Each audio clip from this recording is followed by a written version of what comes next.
За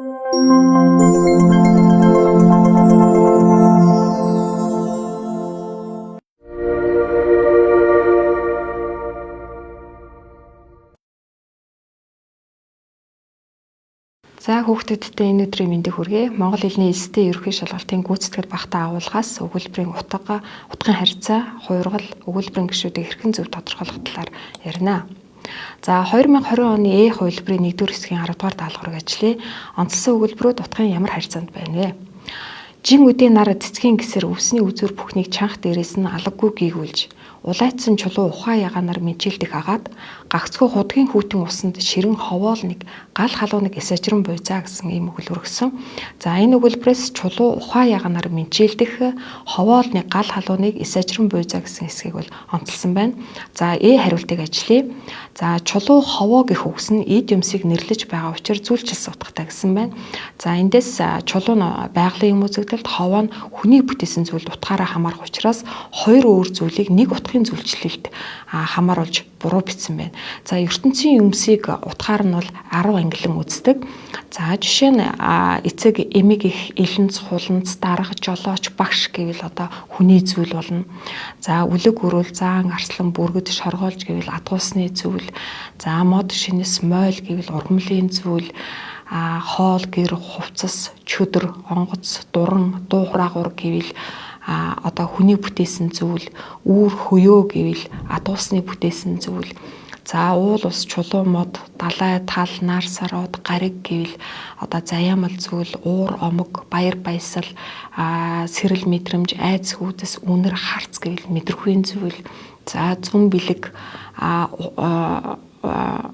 за уур, омог, баяр зовлон, сэрэл мэдрэмж, айц хүйдэс гэвэл мэдрэхүйн зүйл.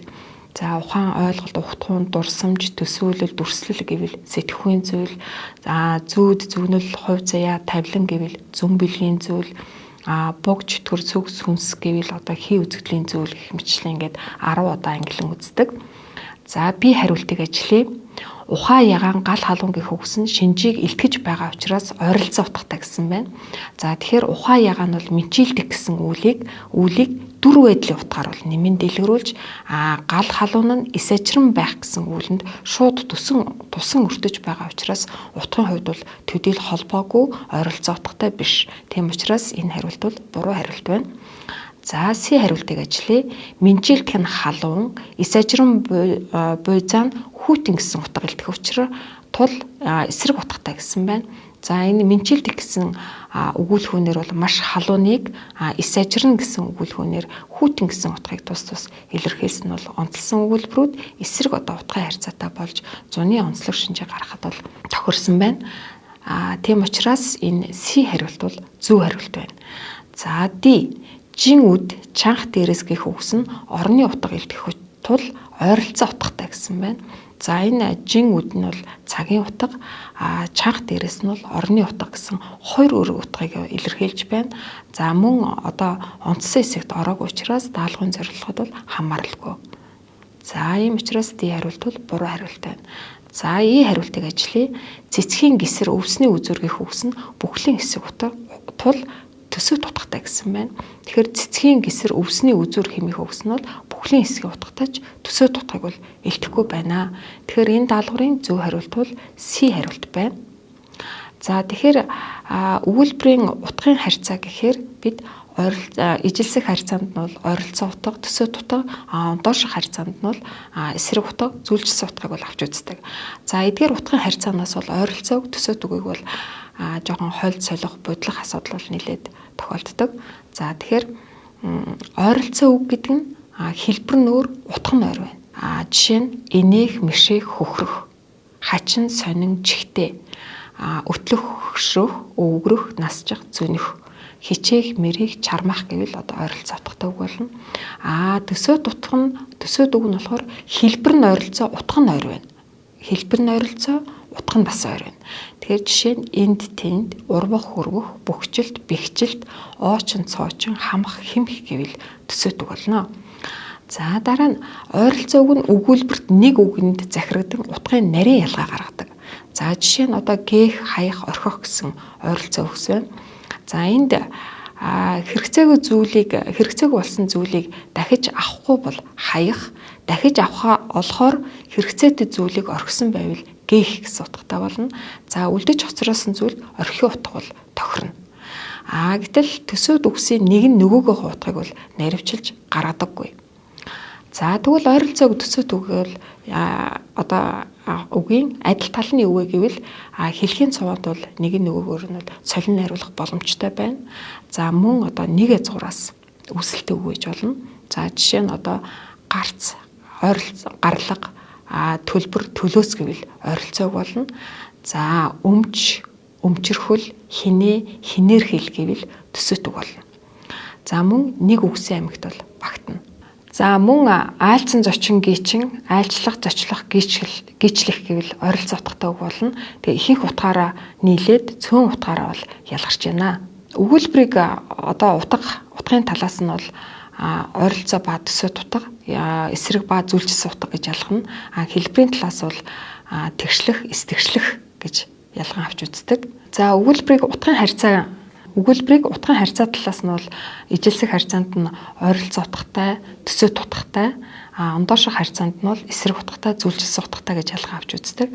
За хэлбэрийн хувьд бол тэгшлэх, эсдэгшлэх гэж ялган авч үзнэ. За утга хэлбэрийн хувьд бол энэ зэрэгцүүлснийг бол тэгшлэх найруулгатай буюу зэрэгд өгүүлбэр гэж авч үзнэ. За эндээс жишээг авч үзье. Муу хүн мундраараа сайн хүн эрдмээрэ гэсэн ийм өгүүлбэр байна. За энд бол цөм өгүүлбэр нь давтагдсан учраас энэ бол төсөөт өгүүлбэр болно. За муу, сайн, мундраараа эрдмээрэ гэдэг дэлгэрүүлэгч гэсүүд нь бол утгаараа эсрэгцэн байна. За явсан хүн яс цуунд, хэвцэн хүн хээл алдна гэсэн өгүүлбэрийг авч үзье. За энэ өгүүлбэр нь бол хүн гэдэг нь өмнөх өгүүлбэрийн адил давтагдсан хэдий ч яг цөм өгүүлбэр нь бол яг адилхан давтагдаагүй учраас энэ бол төсөөт өгүүлбэр биш болно. За тэгээд явах, хэвтэх, яс цуух, хээл алдах гэдэг нь утгаараа эсрэгцэж байгаа учраас энэ бол эсрэг утгатай өгүүлбэр болно. За хорхоо мөрөөр 20 хонох, аалзны мөрөөр 10 хонох. За яахын хонох хонох үүлийн эзэн бол далд хоосноор илэрсэн байна. Тэгээд цөм өгүүлбэр нь давтагдж байгаа учраас энэ бол төсөөт өгүүлбэр болно. Дэмий ямар хөөцөлдөж цаг алдах гэсэн ийм санааг илтгэж байна. Хорхоо аалз гэдэг нь бол амтны зүйл, 20 10 гэдэг нь бол тойны зүйл гэсэн ийм зүйлийн үгээр бол ялгарсан учраас энэ бол зүйлчилсэн төсөөт зэрэгт болно. Тэгэхээр нөгөө төсөөт өгүүлбэр гэдгийн гол шалгуур бол ерөөсөө цөм өгүүлбэр нь бол давтагдсан байна гэдгийг анхаарах хэрэгтэй. За дараагийн жишээг харъя. Намрын цагт шилд бууж, өвлийн цагт өтөгт бууж, хаврын цагт нөмөрт бууж, зуны цагт зүлгэнд буу гэсэн ийм жишээ байна. За тэгэхээр энд бол дөрвөн улиралд хаана буухыг бол тестраалуулан ахиулж үзүүлсэн учраас энэ бол зүйлчилсэн зэрэгт болно. За нохоон дуу тэнгэр төрдөггүй, охтны дуу огторгуу төрдөггүй гэсэн ийм жишээ байна. Тэгэхээр дуу хүрдэггүй гэсэн энэ цөм өгүүлбэр нь бол давтагдж байгаа учраас энэ бол төсөөт өгүүлбэр болно. За тэгээд тэнгэр огторхуу гэдэг нь бол ойролцоо утгатай байна. Тэгээд ойролцоо утгатай төсөөт өгүүлбэр болж байна. За харахад царайгүй харчхаар үзэхэд үзэмжгүй үрчгэр гээд. Тэгэхээр энд бол харах, үзэх, царайгүй, үзэмжгүй гэдэг нь бол ойролцоо үг, харчхаар үрчгэр гэдэг нь бол төсөөт үг орсон байна. За 2023 оны хувилбарын 1-р хэсгийн 10-р даалгаврыг ажиллая. Чин сэтгэлтэй хүн гүн харцтай байдаг гэсэн өгүүлбэрийг тонгоргон хувиргасан альвэ гэж байна. За эндээс хариултыг ажиллая. Гүн харцтай хүн сэтгэлтэй байдаг гэд. За энд бол өгүүлбэрийг тонгоргосон байна. Гэхдээ нөгөө чин гэдэг үгийг хураасан. Тэгэхээр хураах, тонгоргох хувиргал хийсэн байна. За B чин сэтгэлтэй хүн гүн гүнзгий харцтай байдаг гэхээр энд бол өгүүлбэрийг дэлгэрүүлсэн байна. За C үнэн сэтгэлтэй хүн гүн харцтай байдаг. Тэгэхээр чин гэдгийн оронд үнэн гэдэг үгээр бол солин найруулсан байна. За D гүн харцтай хүн чин сэтгэлтэй байдаг гэдэг нь бол тонгорох хувиргалаар хувиргасан учраас энэ бол зөв хариулт нь байна. За хариултыг ажиллая. Гүн харцтай хүн үнэн ч сэтгэлтэй байдаг. Тэгэхээр энд бол өгүүлбэрийг тонгоргсон мөн одоо чин гэдэг бол үнэнч гэдэг үгээр бол солино найруулсан байна. Өгүүлбэрийн хуургалыг бол дотор нь хураах, дэлгэрүүлэх, салаалах, тонгоргох гэж бол 4 ангилан авч үздэг. За эдгээр өгүүлбэрийн хуургалын аргуудаас бол салаалах, тонгорох хуургалыг бол дэлгэрүүлэн ярив. За салаалах хуургалын тухайд хүүрнэх өгүүлбэрийг асуух, анхааруулах, захирах өгүүлбэр болгох. За үүлийн хэв байдлын дагаврыг солино найруулах, нэрийн тяалгалын нөхцөлийг солино найруулах, үүлийн төгсгөх нөхцөлийг солино найруулах, за хилц бус нэгжийг хилц нэгзээр солих, нийлмэл өгүүлбэрүүдийн одоо холбох нөхцлүүдийг сольж найруулсан байвал энэ бол салаалах хуургал болно. За тонгоргох хуургалыг авч үзье. Өгүүлбэрийн гишүүдийн байрыг солих. За нийлмэл өгүүлбэрийн бүрэлдэхүүндх өгүүлбэрүүдийн байрыг солих, өгүүлбэрийн гишүүдийг тонгоргон эргүүлж найруулах гэдэг. Тэгэхээр энэ тонгоргох хуургал гэдэг бол өгүүлбэрийн одоо гишүүдийн байртай холбоотой байдгийг бол анзаарах хэрэгтэй. За 2022 оны хувилбарын 1-р хэсгийн 14-р даалгаврыг ажиллая. За мөсөн доорн жирвэлзэн сэрэх урсгал хүүхдийн бойтгийн хонх шиг жингэнэн хоржигнно. За энэ өгүүлбэрт онцлсан гишүүний утга үүргийг тодорхойлно гэсэн ийм даалгавар байна. За мөсөн доорно гэдгийг бол онцлсан байна. За тэгэхээр энд ажиллахтаа бол одоо энэ онцлсан гишүүн бол хоошоо ямар үгтэй холбогдож байна гэдгийг бол эхлээд харна. За мөсөн доорно тэгэхээр хоошоо бол яах юм? Мөсөн доорно жирвэлзэн гэх үү? Мөсөн доорно сэрэх гэх үү? Мөсөн доорно урсгал гэх үү? Хоошоо нэр үгтэй холбогдож байна уу, үйл үгтэй холбогдож байна. Тэгэхээр хоошоо мөсөн доорно одоо мөсөн доорно сэрэх гэд хоошоо үйл үгтэй холбогдож байна тий. За холбогдож байгаа үгийг олсны дараа асуулт тавьж үзнэ. За хаана сэрэх юм гэхээр мөсөн доорно сэрэх гэд. Тэгэхээр хаана гэхээр бол яаж вэ? Нөгөө орны утга илтгэж байна. За одоо хариултын хувилбаруудыг харъя. За бойтгийн гэсэн жинхэнэ нэрийг шалтгааны утгаар дэлгэрүүлэх үүрэгтэй гэсэн байна. Мөсөн доорно бойтгийн гэж хоошоо нэр үгтэй холбогдохгүй байна. Тэгээд шалтгааны утгатай утга бол илтгэхгүй байна. Тэгэхээр хариулт бол буруу хариулт байна. За B хариулт. Тэгэхээр энэ бол урсгал гэдэг гэсэн жинхэнэ нэрийг зорилгын утгаар дэлгэрүүлэх үүрэгтэй гэсэн байна. Тэгэхээр энэ бол хоошоо нэр үгтэй холбогдохгүй. Тэгээд зорилгын утгаар бол дэлгэрүүлэхгүй байна. Тийм учраас бол буруу хариулт. За C жирвэлзэх гэсэн үйл үгийг зорилгын утгаар дэлгүүр. Зорилгын утга бол байхгүй. Тэгэхээр энэ хариулт бол буруу хариулт байна. За D хоржигнох гэсэн үйл үгийг цагийн утгаар дэлгэрүүлэх үүрэгтэй. Тэгэхээр цагийн утга гэхээр бол нөгөө хизээ хэдийд гэсэн асуултанд оногдно тийм ээ. Тэгэхээр энэ хариулт бол буруу хариулт болж байна. За сэрэх гэсэн үйл үгийг орны утгаар дэлгэрүүлэх үүрэгтэй гэдэг. Тэгэхээр энэ хариулт бол зөв байна. За 2022 оны B хувилбарын 1-р хэсгийн 14-р даалгаврыг ажиллая. Аян цахилгаан алтан нар цөм талд бараатай ирдэг болоод нарнаас өмнө адуунда хүрэх сайхан. За энд бол одоо талд гэсэн гишүүнийг бол онцлсан байна. За даалгаврын тавилыг харъя. Өгүүлбэрт онцлсан гишүүний утга үүргийг тодорхойлно гэсэн ийм даалгавар байна. За талд гэдэг онцлсан гишүүнийг. Тэгэхээр энд бол хоошоо ямар үгтэй холбогдож байна уу, ямар утгаар дэлгэрүүлж байна гэдгийг бол энэ одоо даалгаврын хариултын хувилбаруудаар бол тавьсан байна. Тэгэхээр талд гэдэг үгийг бол задлж үзье. Тал гэдэг үг хуршигын тайлгалын нөхцөл байна, тийм ээ. Тэгэхээр нэр үгийг нэр үгтэй холбодог одоо ганцхан тайлгал байдаг. Тэр нь бол харьяалахын тайлгал байна. За бусад тайлгал нь бол дандаа нэр үгийг үйл үгтэй холбодог. Тэгэхээр тал гэхээр үг хуршигын тайлгалаар хэлбэрсэн учраас хоошоо үйл үгтэй холбогдно. За тэгэхээр энэ хариултын хувилбаруудаас бол болоод за хариултын хувилбаруудаас бол B аянга гэд нэр үг байна те. За сайхан гэд тэмдэг нэр байна. Тэгэхээр энэ бол B хариулт бол буруу хариулт болж байна. За тэгэхээр бол энэ үг хуршигын тайлгалаар хэлбэрсэн учраас хоошоо үйл үгтэй холбогдно. Тэгэхээр A, C, D гэсэн гурван одоо хариултыг бол бид нэр эргэж нягтлж харна гэсэн үг. За тэгвэл одоо яах вэ? Нөгөө талд гэдэг үгэндээ асуулт тавьж үзье тийм ээ.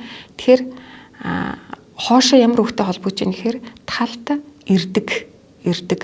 За тэгвэл асуулт тавья. Хаана ирдэг вэ гэхээр талд ирдэг. Хаана бараатай ирдэг? Талд бараатай ирдэг гэдэг. Тэгэхээр хаана гэсэн асуултанд оногдож байгаа учраас энэ үл яах нь орны утгаар дэлгэрүүлж байна. Тэгэхээр энэ хариултын хувилбаруудаас D буюу ирдэг гэсэн үйл үгийг орны утгаар дэлгэрүүлэх үүрэгтэй гэсэн энэ хариулт нь бол зөв хариулт болж байна. Үүл үг бол өгүүлбэрийн одоо гол амин сүнс. Үүл үгээр өгүүлбэр бүтэхгүй. За үүл үг нь тусах үүл үг байна уу? Эс тусах үүл үг байна уу гэдгээс хамаарат 3 бүрэлдэхүүнд цөм одоо 3 бүрэлдэхүүнд 2 бүрэлдэхүүн цөм өгүүлбэрийг бүтээдэг. За тэгэхээр цөм өгүүлбэрийн бүрэлдэхүүнд бол үүлийн эзэн байна. Үүлийн эзэн бол нэрлэгийн тайлгалаар хэлбэржээд өгүүлбэрт өгүүлэгдэх гишүүн болно. За үүл үг нь бол өгүүлэх гишүүн болно. За үүлэнд өртөж байгаа юм нь заахын тайлгалаар хэлбэрчээд шууд тусгадах гишүүн болно. Дэлгэрүүлэгч гишүүдийг бол гол дэлгэрүүлэгч, дэд дэлгэрүүлэгч, захын дэлгэрүүлэгч гэж 3 ангилан үздэг. За гол дэлгэрүүлэгч нь одоо харьяалах, үйлдэх, үг хорших, гарах, хамтрах, чиглэлийн тайлгалтай жинхэнэ нэрээр хэлбэржинэ. За өгүүлбэрт шууд бас тусгадах гишүүн болно. За мөн одоо харьяалах тайлгалаар хэлбэрчээд энэ бол яг нөгөө харьяалахын тодтол гишүүн болно. За дэд дэлгэрүүлэгч байна. Дэд дэлгэрүүлэгч нь дуурах ба дүрслэх үг байна. Тооны нэр, тэмдэг нэрээр дэлгэрнэ. За өгүүлбэрт бол одоо хамтсан тодтол гишүүн болно. Захын дэлгэрүүлэгч байна. Орон цагийн нэр, за үйлдэх, үг хорших, гарах, чиглэлийн тайлгалаар хэлбэрсэн жинхэнэ нэрээр бол дэлгэрнэ. Өгүүлбэрт байц гишүүн болно. За тэгэхээр энд бол шууд бас тусгадахуун байц гишүүн хоёр бол хэлцэн хэлбэрчлэлтээр бол адилхан байгаа. Тэгэхээр шууд бас тусгадахуун болох уу, байц гишүүн болох уу гэдгийг бол нэгтэлж харна. Тэгэхээр өгүүлбэрийн гишүүнийг одоо зөв тогтооход бол тий алгал чухал үүрэгтэй. За жишээ харъя. Татлах, тасрав, татлах, татав гэсэн ийм жишээ байна. Тэгэхээр яасын тасарсан. Тасраад байгаа юм нь юу вэ гэхээр татлага. Тэгэхээр энэ үүлийн эзэн болж байгаа учраас энэ бол нэрлэгийн тайлгалаар хэлбэрсэн өгүүлбэрт бол өгүүлэгдэх гишүүн болж байна. За татлага татав гэж байна. Яасын татсан, татлага татах хуулийг хийгээгүй. Татах хуулийг хүн хийж байгаа. Тэгэхээр үүлийн эзэн далд хоосноор хэлэрсэн байна. Үүлийн эзний одоо татах хуулинд өртөж байгаа юм нь бол юу юм? Татлага. Тэгэхээр юуг татсан гэхээр татлагыг татсан гэдэг. Тэгэхээр энэ бол заахын тайлгалын тэг хувилбар хэлбэрсэн. Тийм учраас өгүүлбэрт бол шууд тусгадахуун гишүүн болно. За тийм учраас дандаа яг нь одоо өгүүлбэрийн гишүүнийг тодорхойлохдоо хошоо ямар үгтэй холбогдож, нэр үгтэй холбогдож бол тодгол гишүүн болно. Үүл үгтэй холбогдож бол одоо шууд тусгадахуун, шууд бос тусгадахуун, байц, өгүүлэгдэхүүн гишүүний аль нь вэ гэдгийг бол эргэж нэгтэлж харна гэсэн үг. Өгүүлбэрийн гишүүдээс байц, шууд бос тусгадахуун хоёрт гадаад хэлбэр асуултаар нь ялгаж болмооргүй юм завсрын шинжүүд бол бий. За жишээ нь бат дорж руу харлаа гэсэн өгүүлбэрийн дорж руу гэснийг бол хаашаа харсныг нь бол онцолж чиглэх орны асуулт оногдвол энэ бол байц гишүүн болно. Хин рүү гэдгийг нь одоо онцолж асуувал шууд бас тусгадахуун болох жишээтэй. За үүнийг хэлбэрээс нь ялгаж болдоггүй. Утга мэдээллийн бүтцээс нь бол ялгаж арах хэрэгтэй юм аа. За тухайн тий ялгалын нөхцлөөр хам бүтэц холбосон орчинд нь үзүүлэх харьцааны утга харилцан адилгүй байдгаас хэлбэрээр нь шууд ялгахад эргэлзээтэй тохиолдол цөөнгүй байдаг. За шууд бус тусгадахуун байц гишүүн бол хэлбэржилт тохиолдох байраар адил болохыг бол анзаарах хэрэгтэй. Гагцгүй одоо утга асуулт харна л ялгана гэсэн үг. За утгаар нь харъя. Шууд бус тусгадахуун бол үүлэнд шууд бусаар тусан өртөж байгаа юмыг заана. Гэтэл байц гишүүн бол тухайн үеийн орон, байр, зорилго, шалтгаан, дүр байдал гэх мэт одоо ийм харьцааны утгыг бол илтгэдэг. За жишээ харъя. Бид багштай цэцэг бэлгэлв гэхэд яасын бэлгэлсэн, хэн бэлгэлээд байгаа бид. Бид хинд цэцэг бэлгэлсэн гэхээр багштай. Тэгэхээр хинд гэж асууж байна тийм ээ. За сурагчид хичээлд суулаа гэхээр яасын суусан, хэн суусан, сурагчид суусан. Сурагчид юунд суусан гэхээр хичээлд. Тэгэхээр юунд. Тэгэхээр хинд юунд гэд тий ялгалын асуултанд хариулж байгаа. Тэгэд үүлэнд шууд бусаар тусан өртөж байгаа утгыг зааж байгаа учраас энэ бол шууд бас тусдах гишүүн болно. За тэгвэл ууланд буг урамтахад уйрсан уйлдаг гэв. Яадгийн уйрсан уйлдаг тий. Яахад одоо уйрсан уйлдаг гэхээр ууланд буг урамтахад тий. За өөр одоо жишээг харьцуулан авч үзье.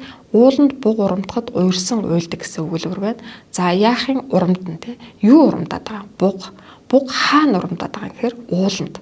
Тэгэхээр ууланд гэдэг нь бол одоо өмнөх бидний авч үзсэн жишээтэй адилхан өгөршгийн тайлгалаар хэлбэрсэн хэдий ч асуулт нь бол хаана гэж асууж байна. Өөрөөр хэлбэл нөгөө Т ялгалын бус асуултанд хариулагдж байна. Тэгэхээр энэ бол нөгөө тухайн үеийн орныг зааж байгаа учраас энэ бол байц гишүүн болно. За талд зэрэглээ мэрэлцэн гэж. Яахын мэрэлцэн? Юу мэрэлцэх юм? Зэрэглээ. Зэрэглээ хаана мэрэлцэх юм гэхээр талд. Тэгэхээр хаана гэсэн асуултанд хариулагдж байгаа учраас энэ талд гэдэг нь бол одоо байц болно. Тэгэхээр энд саяны жишээнд бол адилхан одоо өгөршгийн тайлгалаар хэлбэрсэн ч гэсэн Т ялгалын асуултанд хариулагдж гэнэ үү? Т ялгалын бус асуултанд хариулагдж гэнэ үү? Тэгээ ямар утга илтгэж байгаа вэ гэдгээсээ хамаарат шууд бус тусгатхан байц гишүүн болж байна гэсэн. За дараагийн жишээг харъя. Эмчээс зөвлөгөө аавна гэж. Тэгээ яахын аавна? Хинээс авах юм? Эмчээс. Тэгэхээр хинээс гэхээр эмчээс гэж байгаа учраас Т ялгалын асуулт байна тий. Тэгэхээр үүлэнд шууд бусаар тус өртөх утгыг илтгэж байна. Тэгэхээр энэ бол өгүүлбэрт шууд бус тусгатхан гишүүн бол. За уснаас аваад өгөөрэй. Юунаас авах юм гэхээр уснаас гэд. Мөн одоо шууд бус тусгатхан гишүүн бол. За өөр жишээ авъя. Өчигдрөөс уйлгансан тэнгэр ашгүй нэг хойноосоо цэлмэг гэд. Тэгэхээр хизээнээс уйлгансан. Өчигдрөөс хаанаасаа цэлмэд байгаа. Хойноосоо. Тэгэхээр хизээнээс хаанаас гэдэг ингээд нөгөө орон цагийн утга илтгэж байгаа учраас энэ бол өгүүлбэрт байц гишүүн болно. Түүхэнд алтан үсгэр тэмдэглэн гэсэн жишээ байна. Тэгэхээр яахын тэмдэглэн? Юугаар? Тэгэхээр юугаар гэсэн ялгалын асуултанд хариулж байна. Энэ бол өгүүлбэрт шууд тусгатхан гишүүн болно. За тэгвэл эргчлөөд шууд огторгуун цээлэр дүүл ниснэ. Хаагур дүүл нисгий. Цээлэр. Тэгэхээр адилхан одоо үүдгийн тайлгалаар хэлбэрсэн ч гэсэн одоо орны утга илтгэж байгаа учраас энэ бол яах нь байц гишүүн болно. За дараагийн жишээг ажиллая. Тэд түүсэн самраа шуудаа руу яаран хийнэ гэд. Тэгэхээр хэрвээ энд бол нөгөө юу руу хийгээд байгаа самраа гэд шуудаа руу гэхэд юу руу гэж асуулт оногдуулвал энэ бол яах нь шууд бус тусгатхан гишүүн болно. Гайхснаасаа болоод би рүүгээ бүтээтэл харцгаагүй. За хин рүү харцгаасан юм? Би рүүгээ.